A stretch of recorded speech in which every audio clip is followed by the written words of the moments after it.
Assalamualaikum warahmatullahi wabarakatuh. Perkenalkan, saya Muhammad Nur Syamsam, salah satu mahasiswa UIN Profesor Kiai Haji Saifuddin Zuhri Purwokerto. Saya di sini akan mempresentasikan hasil dari penelitian saya dan kelompok saya, yaitu dengan judul Sejarah dan Perkembangan Organisasi-Organisasi Islam di Banyumas, yang tidak kalah penting, yaitu meliputi Muhammadiyah dan Nahdlatul Ulama. Nah, sebelum saya menjelaskan itu, saya akan menjelaskan dulu masuknya Islam di Banyumas. Nah, di Banyumas itu kan pertama kali itu kota Banyumas itu didirikan oleh Raden Djoko Kaiman. Nah, Raden Djoko Kaiman itu bergelar Adipati Wargautan atau dikenal dengan Adipati Merapat. Nah, awal abad ke-20 ini menandai bahwa kebangkitan pergerakan nasional, baik nasionalis maupun agamis, yang dipengaruhi oleh kebijakan politik etis pemerintah Hindia dan Belanda. Nah, kebijakan ini itu mendorong pembangunan sekolah hingga tingkat lanjutan. Nah, sekaligus menyadarkan bahwa masyarakat petani untuk lebih aktif dalam kehidupan sosial dan politik. Nah, pernyataan Senok Horgonje yang memberikan ruang bagi umat Islam yang mendalami agama juga memperkuat identitas keagamaan mereka.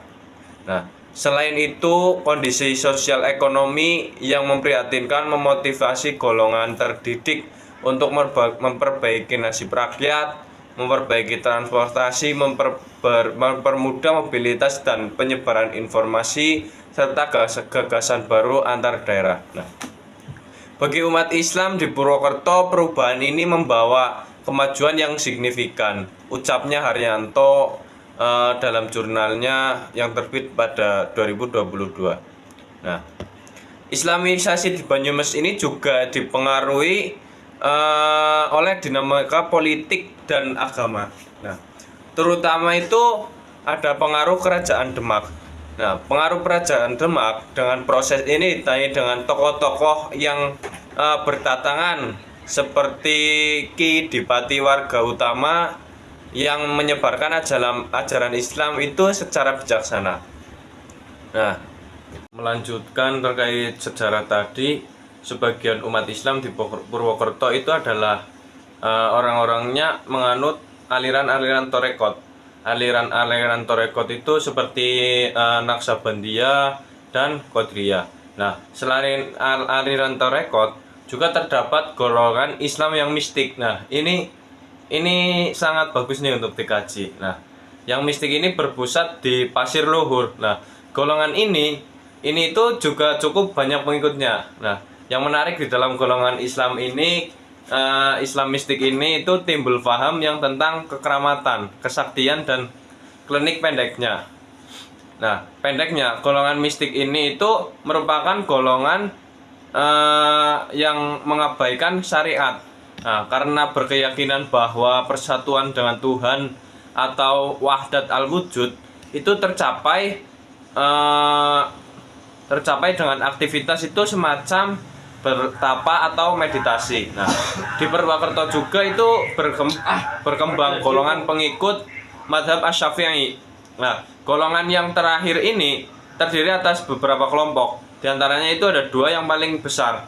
Pertama itu ada kelompok masjid besar atau masjid agung. Nah, itu berkembang di sekitar alun-alun Purwokerto yang langsung di bawah kepemimpinan Kiai Haji Halimi. Nah, kelompok pertama ini nantinya menjadi benih-benih Muhammadiyah.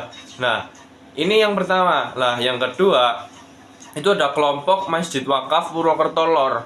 Masjid Wakaf Purwokerto Lor itu di bawah Kiai Haji, di bawah asuhan Kiai Haji Abu Sufyan. Nah, kelompok yang kedua ini belakangan menjadi tunas jamiah dari organisasi Nahdlatul Ulama itu tersebut. Nah, itu di Purwokerto. Nah, dalam Muhammadiyah itu masyarakat Muslim Purwokerto dan Kabupaten Banyumas pertama kali mengenal Muhammadiyah adalah dari Kiai Haji Kiai Dahlan yang memberikan pengajian akbar di Masjid Agung Baitul Salam sebelah barat. Nah, di alun-alun Purwokerto. Nah, pada tahun itu Kiai Haji Ahmad Dahlan itu berangkat ke Purwokerto untuk mengisi pengajian pada tahun 1920.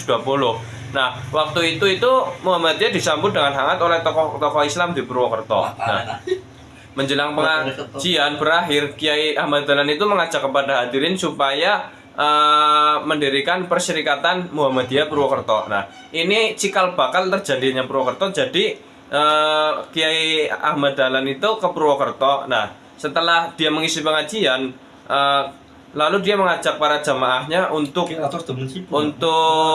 mendirikan Persyarikatan Muhammadiyah atau yang kita kenal sekarang adalah organisasi Muhammadiyah. Nah, ajakan ini mengundang reaksi spontan dari sebagian hadirin. Nah, terutama dari mereka yang merasa kurang menerima ajakan tersebut. Ajakan atau saran Kiai Ahmad Dahlan itu menimbulkan pro dan kontra. Nah, reaksi kontra berupa protes, sedangkan reaksi pro itu tampak setelah pengajian berakhir. Nah, setelah pengajian berakhir, Bapak Hasan Miharjo itu menghampiri Kiai Ahmad Dahlan. Nah, di situ mengundang beliau untuk bermusyawarah. Dalam musyawarah tersebut disepakati oleh Kiai Ahmad Dahlan akan hadir lagi tahun yang akan datang ke Purwokerto lagi untuk mengisi pengajian yang kedua. Nah, kehadiran Kiai Ahmad Dahlan yang kedua ini pada tahun 1921 itu dapat dianggap sebagai momentum yang tepat untuk menyusun pengurus Muhammadiyah di cabang Purwokerto. Nah, Kiai Ahmad Dahlan itu langsung menyaksikan kepengurusan dari Muhammadiyah yang ada di Purwokerto. Nah, organisasi Muhammadiyah di Purwokerto itu juga dikenal sebagai salah satu organisasi Islam yang aktif dan berperan penting dalam pengembangan dakwah dan pendidikan di wilayah Banyumas atau Purwokerto itu sendiri. Nah, mungkin sampai ini untuk penjelasan awal-awal masuk. Nah, penjelasan selanjutnya yaitu ada penjelasan Nahdlatul Ulama. Lanjut untuk pembahasan selanjutnya itu masuknya Nahdlatul Ulama ke Banyumas. Nah, Nahdlatul Ulama ini adalah organisasi sosial keagamaan dari kalangan ulama tradisional yang berbasis perdesaan dan pesantren. Nah, NU ini kan didirikan pada 31 Januari 1926. Nah, dalam rapat para ulama di rumah Kiai Haji Wahbaspulo di Surabaya, dalam rapat itu diputuskan dibentuknya Jamiyah atau organisasi sebagai wadah persatuan para ulama dalam tugasnya memimpin umat menuju tercapainya cita-cita Nizul Islam wal Muslimin, kejayaan Islam dan umatnya. Nama yang lebih dipilih untuk organisasi wadah para ulama ini ialah Nahdlatul Ulama atau kebangkitan para ulama.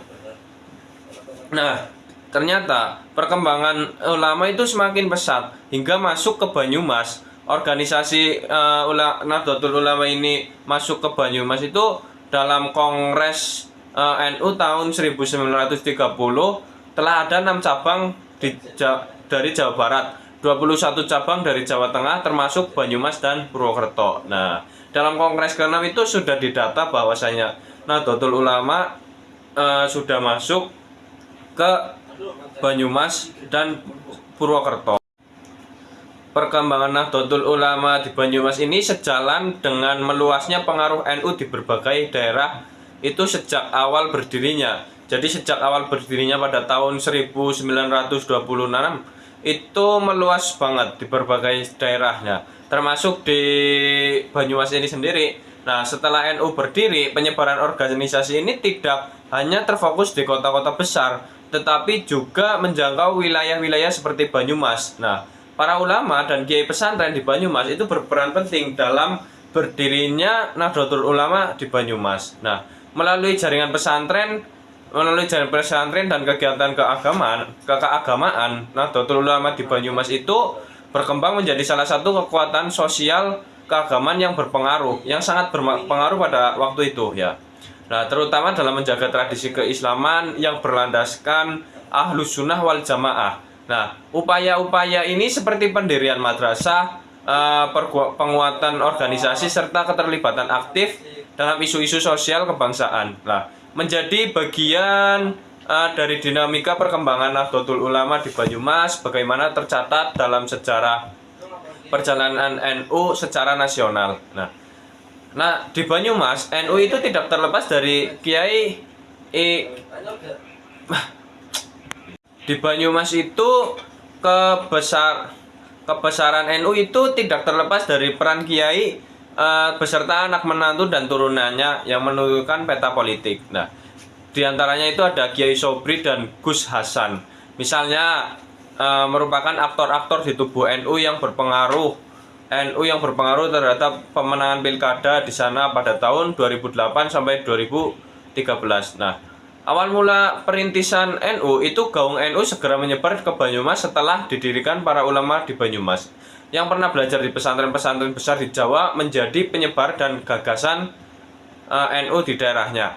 Cikal bakal berdirinya ranting-ranting NU di Banyumas itu dari aktivitas pengajian dan majelis taklim yang dipimpin oleh para kiai-kiai yang tadinya mondok di salah satu pesantren-pesantren besar di Jawa Tengah atau Jawa Timur atau di Pulau Jawa atau yang lainnya, itu menjadi salah satu cikal bakalnya terbentuknya ranting-ranting Nahdlatul Ulama yang ada di Banyumas. Nah, mungkin sekian presentasi dari saya terkait penjelasan sejarah perkembangan Islamisasi di Banyumas, organisasi-organisasi Islam seperti Muhammadiyah dan Nahdlatul Ulama.